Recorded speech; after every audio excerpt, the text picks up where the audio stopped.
have cards with prayers on them. I have to be very careful not to touch them with your hand. Okay. I have one way out of them all. Are you going to want to work in one?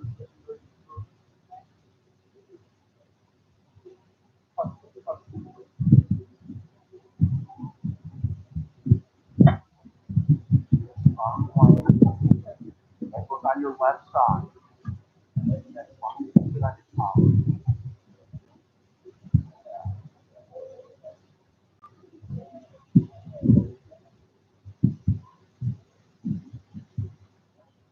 I do have a ribbon next candle. I'll give you the after. Come on.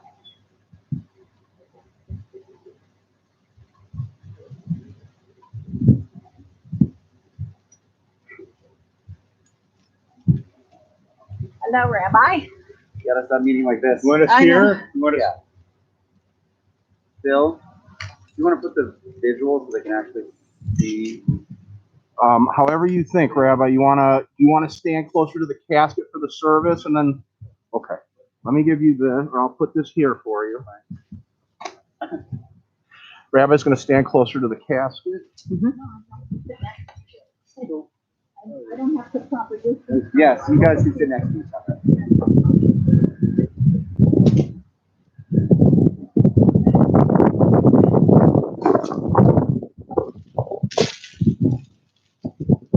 Yeah.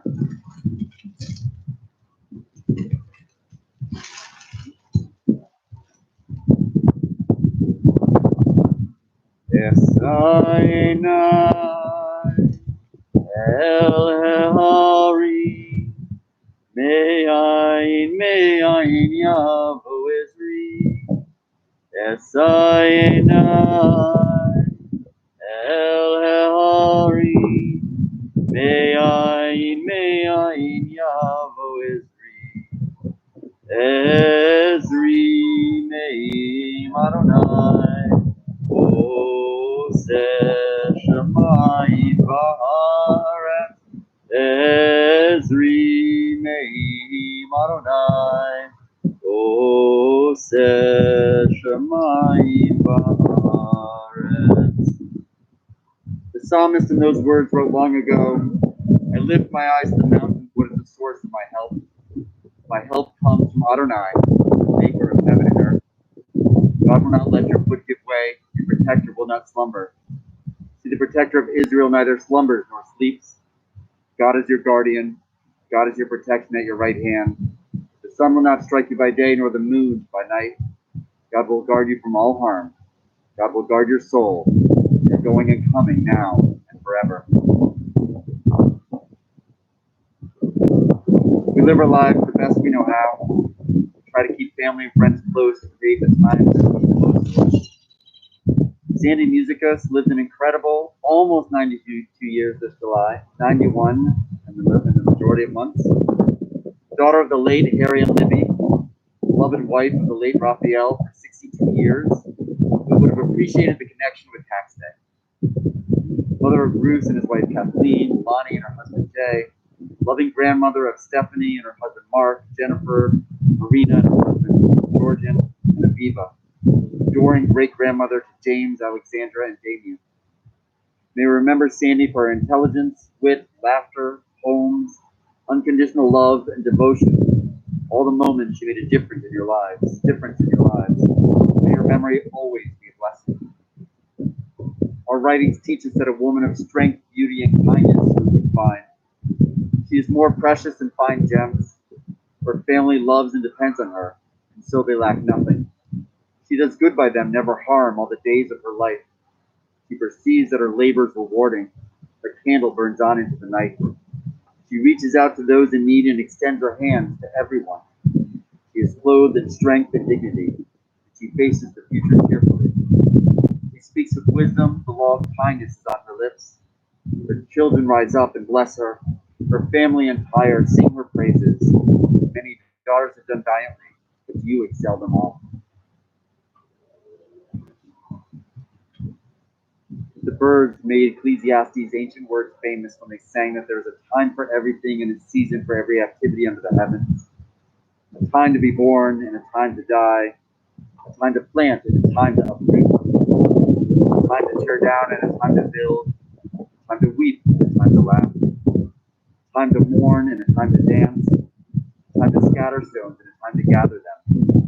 A time to embrace and a time to refrain from embracing. A time to keep and a time to throw away. A time to tear and a time to mend. A time to be silent and a time to speak. Now is the time we speak of Sandy's incredible life. I think these words put together by the family and written by Bruce. Sandy was born in Chicago and just missed being a roaring 20s clapper. Sandy's mother, Libby Rosenberg, worked at the family's bakery at 1440 South Kedzie Avenue. And Sandy's dad, Harry Gould, was a confirmed bachelor and a civil engineer who worked on designing Sears houses, cemeteries, airport runways, and bridge caissons for some of the lesser bridges that cross the Chicago River. You have undoubtedly been across at least one of them. Libby and her sister Molly used to walk with Sandy up and down Independence Boulevard to and from Garfield Park. Harry saw Libby at the bakery and fell in love. Soon after Libby and Harry married, the little family moved to 919 South Independence Boulevard because it was right next to Gregory Elementary School. This brand new apartment was in a brand new style apartment building with a courtyard. Sandy was an only child, but because of Libby's close family and the bakery, Sandy had no shortage of relatives. The entire Rosenberg clan spent summers in tiny rented cottages in Michigan City, playing cards, swimming in Lake Michigan, and running and rolling down the sand dunes. Sandy remembered that Harry would work at home in his undershirt, like blueprints on his graphic. While in high school, he worked time as typist at Sears. Libby was very proud of what we called a pink heart, called it rheumatic fever. And in those days, there was no cure. died when Sandy was just finishing high school, an event that was with Sandy for her entire life. After losing Libby, Sandy finished high school. At her dad's insistence, Sandy stayed home and attended community college. She worked at the College of Chess Physicians, taking dictation and shorthand, while at the same time taking part in college classes. After the war was over and the soldiers had all come home, a friend helped Sandy get a coveted room at a residence at the University of Wisconsin in Madison, a school packed with soldiers on the GI Bill, so rooms were in high demand. Sandy earned her college degree in English. Her favorite parts of school were reading Shakespeare, organizing parties and dances for her residents, and matchmaking for her friends. In fact, Sandy's last vacation trip with Ralph was to attend her college reunion, where she reconnected with many of her friends. After college, Sandy helped to coordinate youth activities at her temple. Sandy met Ralph at one of these dances in downtown Chicago, at the famous Edgewater Beach Resort. Sandy met Ralph's mom, Sophie, passed muster, and Ralph and Sandy got married and then moved into a small apartment with Ralph's mother. Sophie was a strong and determined woman who had saved her family from being killed by Stalin's army in Odessa, Russia. By escaping, she escaped with her husband Boris and two sons, Milton and Ralph, over the border into Germany, and from there to Ellis Island, New York. After they moved in together, Sophie recommended that Sandy take voice diction lessons to cure her Chicago accent, and had much advice for her daughter-in-law, always encouraging Sandy to grow and to better herself. Sandy was patient and worked hard to live up to her mother-in-law's expectations. There was clearly much affection between the two women. When Ralph and Sandy got pregnant with Bruce, they bought a tiny new home being built on the north side of Chicago at 3127 West Jerome Street. The four of them moved. Lonnie was born 2 years later. Ralph was the breadwinner, working a corporate job in the daytime and on his own commercial real estate and legal business at night. Sandy worked devotedly as Ralph's assistant, typist, and his cheerleader.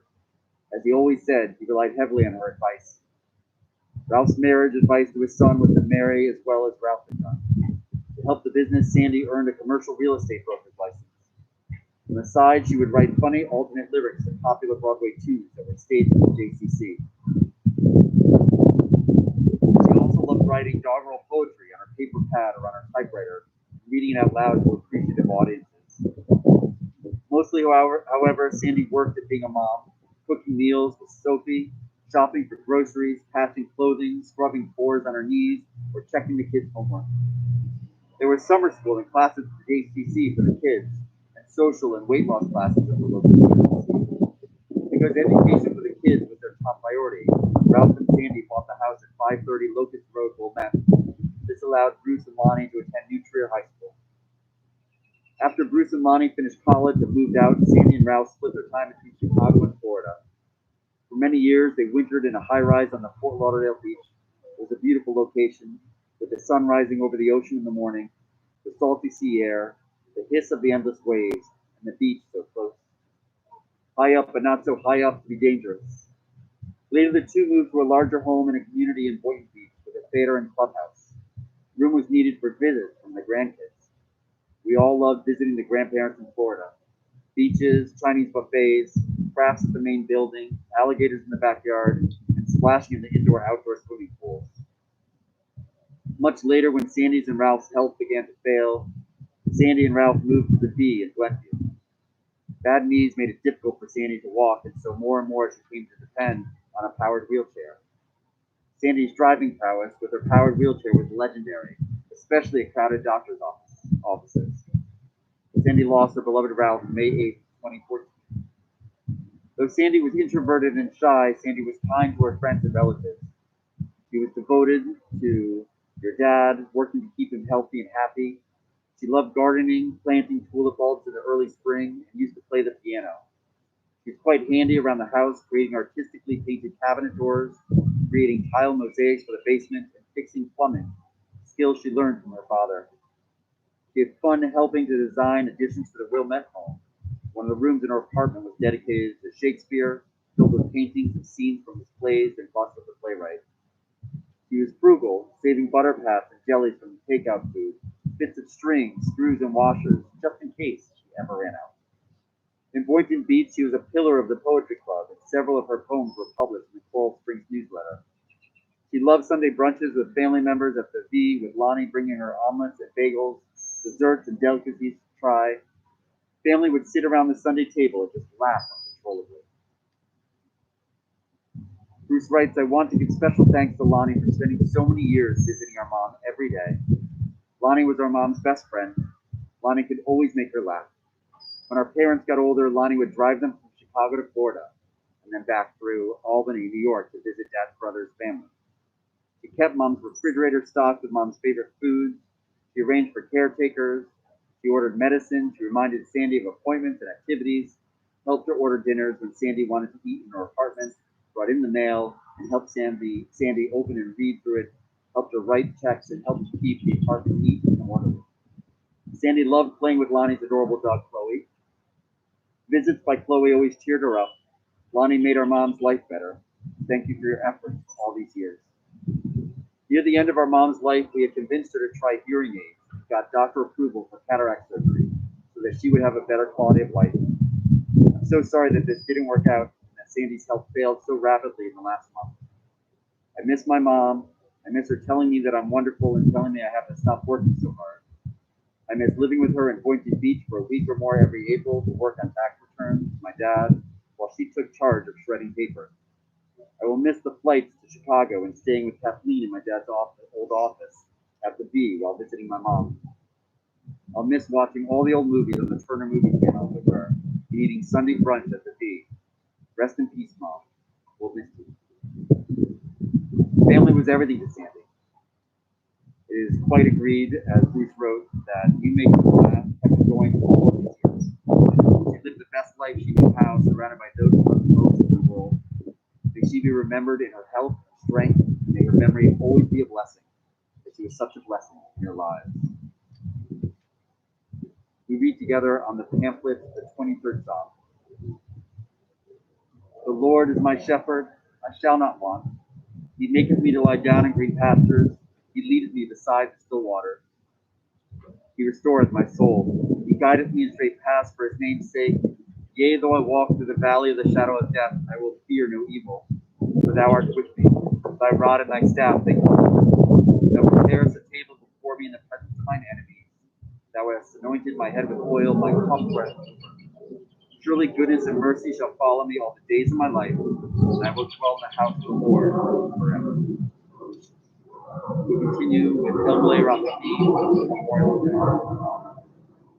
El Malay Rakami, Shote Mamomi, Hamse Minuka Nefona, Takat Kanfe Hashpina, Im Hiroshimatori, Yuzomara Kiyabasiri,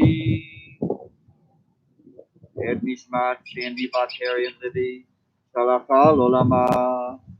Balarakami Miastereha, the Satan Kanafav Lolami, Bitzor Hakaim and Ismata, Adonai Hu Naflata, Vitanuak Bishalom, Al Mishkaba Vinomar Amen. Passionate God, eternal spirit of the universe, grant perfect rest in your sheltering presence.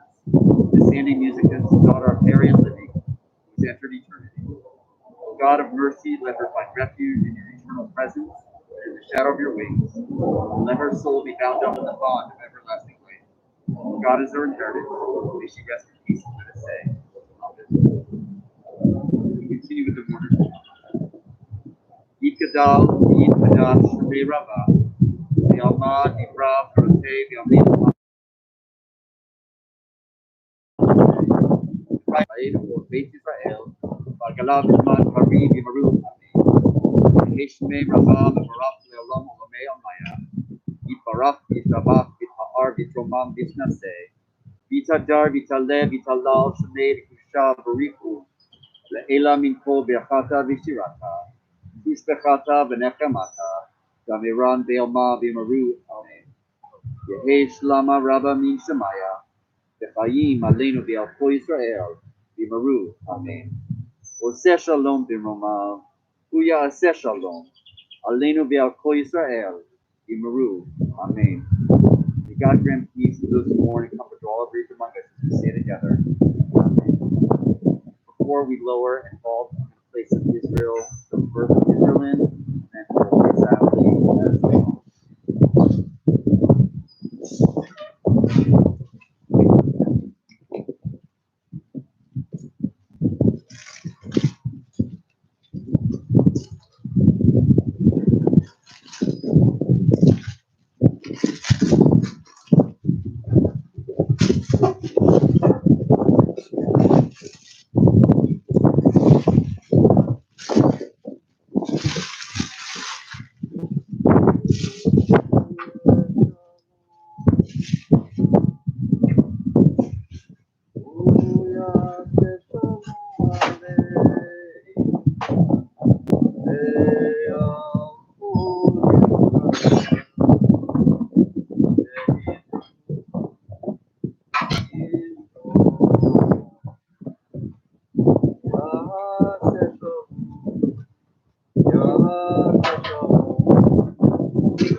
Be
careful near the edge of the blade, please.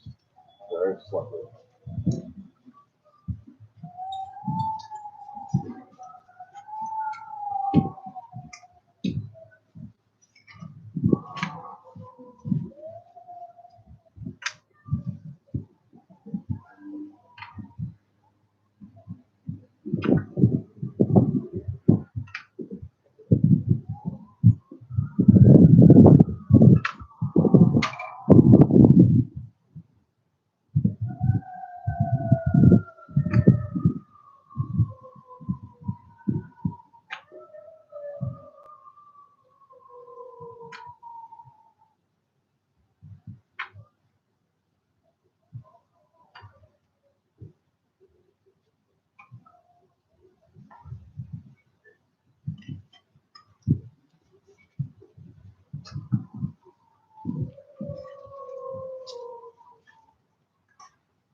Do you want to stay while they complete the burial, or do you want to go back to the park?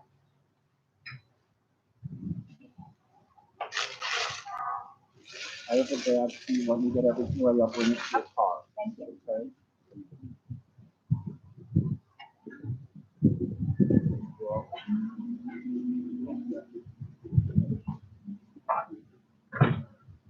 Well, next time I'm gonna get it. Mom's down there doing amazing. So. Your parents will both. They're pretty amazing.